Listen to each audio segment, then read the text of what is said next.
எடுத்துக்காட்டு 1.27 மனையின் சொந்தக்காரர் ஒருவர் 39 மீட்டர் பக்க அளவு கொண்ட ஒரு சதுர மனையும் 39 மீட்டர் பக்க அளவு கொண்ட 39 மீட்டர் பக்க அளவு கொண்ட மனை இது சதுர மனை. அடுத்தது 100 மீட்டர் நீளமும் 64 மீட்டர் அகலமும் கொண்ட ஒரு செவ்வக மனையும் என 2 மனைகள் வைத்திருந்தார். 100 மீட்டர் நீளம், எத்தனை மீட்டர் அகலம்?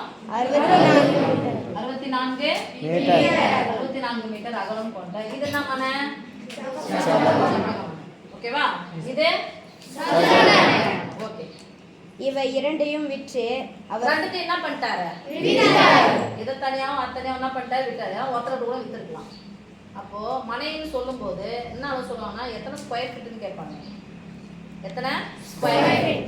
ஸ்கொயர் ஃபீட்னா சதுரமா தான் கணக்கு பண்ணணும். அதான பரப்பளவு. அப்போ இதனுடைய பரப்பளவு எவ்வளோ? இதனுடைய பரப்பளவு சொல்லுப்பா. அவர் புதிதாக அதே பரப்பளவில் ஒரு சதுர மனையை வாங்குகிறார் எனில் அவருடைய புதிய சதுர மனையின் பக்க அளவு என்ன? ஓகே. இதை ரெண்டுத்தையும் வித்துட்டு எந்த மனையை வாங்குறாரு? ஒரு சதுர மனையை வாங்குறாரா செவ்வக மனை வாங்குறாரா?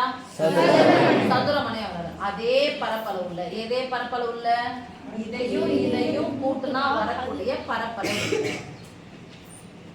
ஓகேவா? என்ன மனையை வாங்குறாரு? சதுர மனையை வாங்குறாரு. அப்ப இது வித்துட்டு இதே மாதிரி ஒண்ணு வாங்குறாரு. சதுர மனையை வாங்குறாரு. அதனுடைய பரப்பளவு அப்படின்னு சொன்னா இந்த ரெண்டு பரப்பளவு என்ன பண்ணிக்கணும் சாமி? கூட்டிக்கலாமா? இது 39 மீட்டர்னா இதுவும் எத்தனை மீட்டர்? இது என்ன வடிவம்? பரப்பளவு என்ன பண்ணோம்? சுத்தி கூட்டணுமா?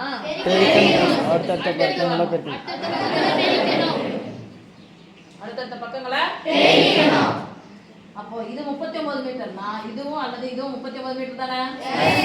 39 என்ன பண்ணணும்? பெருக்கணும். அதான் 39 ஸ்கொயர். சதுரத்தின் பரப்பளவு a ஸ்கொயர். ஸ்கொயர் பண்ணலாமா? 39 ஃபர்ஸ்ட் 3 ஸ்கொயர் பண்ணுங்க. 3 ஸ்கொயர் 9. கடைசில 9 ஸ்கொயர் 81. இப்போ அந்த 3 நம்பரையும் பெருக்குங்க பார்க்கலாம். 3 6 9 54. கடைசி நம்பர் 8 கூட 4 கூட்டினா 12. 9 10 10 1521. இப்போ இதனுடைய பரப்பளவு 1521. செவ்வகத்தின் பரப்பளவு அடுத்தடுத்த பக்கங்களை அடுத்தடுத்த பக்கங்களை பெருக்கிக்கிறோம். இந்த பக்கம் நீளம், இந்த பக்கம் அகலம். நம்ம செவ்வகத்தின் பரப்பளவு நீளம் இன்டு இது பெருக்கலாமா? ஓர் 64 எத்தனை ஜீரோ? மொத்த பரப்பளவு என்ன பண்ணணும்? மொத்தம் என்ன பண்ணிக்கணும்? ரெண்டுத்தையும் 1000 ரூபாய் 6000 6000 ஒரு 1000 7000 ஒரு 400 ஒரு 500 900 ஒரு 21. அப்ப சொல்லுங்க. இதே பரப்பளவு உள்ள எந்த மலையை வாங்குறாரு? சதுர மனை. அப்ப இந்த பக்கம் எவ்வளவுன்னு கேக்குறாங்க. இது ஏன்னா a ஸ்கொயர் தானே? இது என்ன கண்டுபிடிக்கணும்? இந்த நம்பரோட என்ன கண்டுபிடிக்கணும்? ஸ்கொயர் ரூட்டா? அப்போ 7921 ஸ்கொயர் ரூட்டை கண்டுபிடிக்கலாமா? எங்க பாத்துக்கோ. 100 எதனுடைய ஸ்கொயர்? 10 64 39 ஸ்கொயர் தானே இது. ஆன்சர் எப்படி வரும் இதுக்குள்ளன்னு சொல்லிட்டு பாத்துக்கோங்க. ஓகே. வர்க்கமூலம் கண்டுபிடிக்கலாம். என்ன வகுத்தல் முறை? எத்தனை நம்பர் பெருக்க போறோம்? நம்பர் பிரிக்க போறோம். அதுக்கு நேரா பிரிச்சுட்டு வரணும்.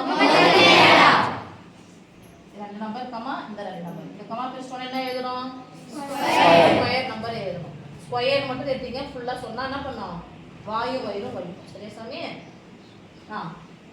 1 square 2 square 4 3 square 9 4 square 19 5 square 25 6 square 36 7 square 49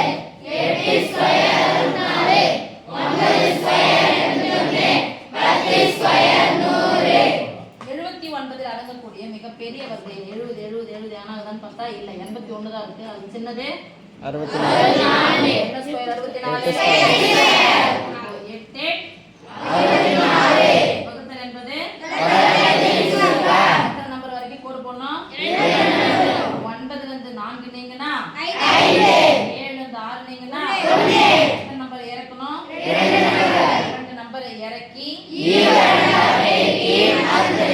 ரெண்டாவது பேருனா இன்ட்டு 2 8 16 என்ன போட்டாலும் 160 இங்க என்ன இருக்கு 1000 என்ன முடிஞ்சிருக்கு பாருங்க 1 முடிஞ்சு.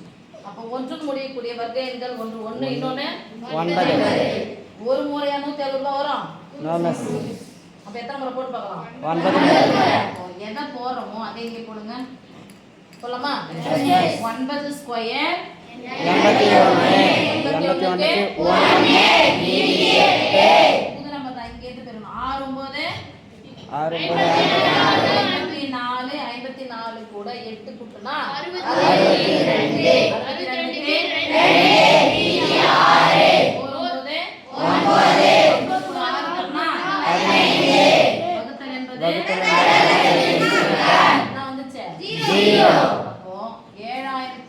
7921 வர்க்கமூலம்னாது 89 இதனுடைய பக்கால ஒண்ணாவா இருக்கும் பாருங்க 89 அழகு நான் எழுதணும் மீட்டர் சரியா இப்போ நான் ஒரு சொன்னேன்ல 39 இது 10 ஸ்கொயர் தானே இது 8 ஸ்கொயர் 8 ஸ்கொயர் தானே 39 10 49 ஐயோ இதெல்லாம் வர மாட்டேங்குது.